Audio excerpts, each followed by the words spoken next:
So this is Patricia Bailon, and her mom told me that she had UTI once, so we have interviewed her for our case study. Patricia, what are the symptoms you have encountered during those UTI days? Well, I had a feeling of pain or a burning sensation when I'm urinating, and I had the urge to urinate every now and then.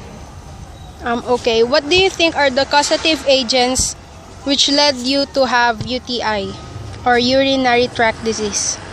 I mean infection. Well, minsan nagpipigil ako ng inom. Then Oh. I don't drink a lot of water. What are the treatments you have undergone, or what are the medicines you have taken just to I have taken medicines that my doctor prescribed for me, and I also drank a lot of fluids to help me go. Okay, thanks, bye.